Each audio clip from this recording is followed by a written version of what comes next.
नमस्कार, मैं पवन कुमार और आप देख रहे हैं PWN न्यूज।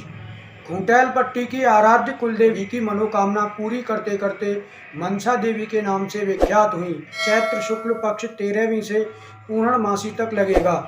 जो भी श्रद्धालु माता रानी मनसा देवी के दर्शनों के अभिलाषी हैं, वह इस दिन माता रानी मनसा देवी के दर्शन कर अपने बच्चों का मुंडन कार्य करा सकते हैं। खूंटेल पट्टी की आराध्य कुलदेवी मां मनसा देवी के मंदिर का इतिहास महाभारत काल से जुड़ा है। देश विदेश में बसे खूंटेल वंश के लोग अपने बच्चों का मुंडन संस्कार मनसा देवी के चरणों में आकर कराते हैं। मनसा देवी का मंदिर मथुरा भरतपुर मार्ग पर गोपालपुर गांव के निकट पीली मिट्टी के 50 फीट ऊंचे 1000 वर्ग मीटर के चबूतरे पर बना है। इस मंदिर का निर्माण कार्य पांडवों की 71वीं पीढ़ी में जन्मे जाट राजा सम्राट महाराजा अनंगपाल ने विक्रम संवत 1094 को फागुन मास की पंचमी को कराया था। महाराजा अनंगपाल को मनसा देवी ने स्वप्न में मंदिर निर्माण की बात कही थी। एक बार महाराजा अनंगपाल के दरबार में महर्षि वेद व्यास आए। मां की पूजा से प्रेरित होकर उन्होंने महाराजा अनंगपाल से वरदान मांगने को कहा। महाराजा अनंगपाल ने 2 वरदान मांगे। पहला वरदान पुत्र प्राप्ति का और दूसरे वरदान में मेरा राज्य अटल रहे।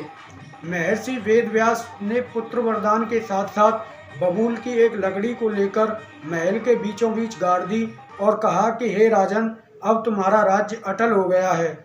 यह लकड़ी की खूंटी जो मैंने गाड़ी है वह भगवान शेषनाग के फन पर जाकर टिकी है। महाराजा अनंगपाल को संदेह हुआ कि लकड़ी की छोटी सी खूंटी शेषनाग के फन तक कैसे पहुंच सकती है। महाराजा अनंगपाल ने भ्रमवश उस खूंटी को उखाड़ दिया तो देखा कि खूंटी की नोक पर खून लगा है और शेषनाग के फन की त्वचा खूंटी की नोक पर चिपकी हुई है। महाराजा अनंगपाल इसे देखकर घबरा गए और उस लकड़ी की खूंटी को पुनः गाड़ा गया। महर्षि वेदव्यास के वरदान से जाट सम्राट महाराजा अनंगपाल की रानी हरको देवी के 2 पुत्र हुए। बड़े सोहनपाल देव आजीवन ब्रह्मचारी रहे और छोटे पुत्र जुरार देव के 8 पुत्र हुए। उन्होंने 8 गढ़ बनाए जो आज भी खूंटेल पट्टी के 8 खेरों के नाम से विख्यात हैं, जिनमें सबसे पहला है सोनपाल देव तोमर। इन्होंने सोनौठ पर राज्य किया। मेघ सिंह तोमर, इन्होंने मगोरागढ़ पर राज्य किया। तीसरा है फोंदा सिंह तोमर, इन्होंने फोंडर पर राज्य किया।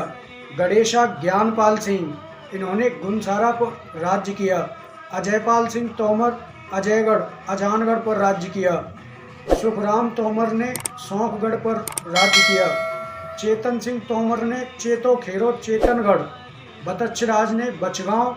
1304 ईस्वी में सौंफगढ़ के राजा नाहरदेव का अलाउद्दीन खिलजी के साथ एक युद्ध भी हुआ था। इस युद्ध के बाद अलाउद्दीन खिलजी ने जाटों के बारे में कहा था कि इन जाटों को नहीं छेड़ना चाहिए। यह बहादुर लोग ततैया के छत्ते की तरह हैं, एक बार छेड़ने पर पीछा नहीं छोड़ते।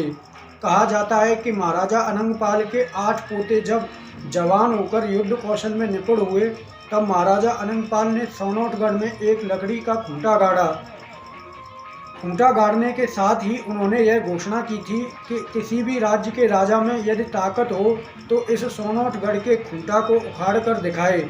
लेकिन किसी भी राज्य के राजा की हिम्मत न हुई कि सोनौठगढ़ के खूंटा को उखाड़ कर दिखा सके और तभी से महाराजा अनंगपाल के वंशज खूंटेला कहलाए। और महाराजा अनंगपाल के 8 पुत्रों ने जिन खेरों पर राज्य किया था वे सभी खूंटेल पट्टी के नाम से विख्यात हुए। आज के लिए बस इतना ही। Thanks for watching video.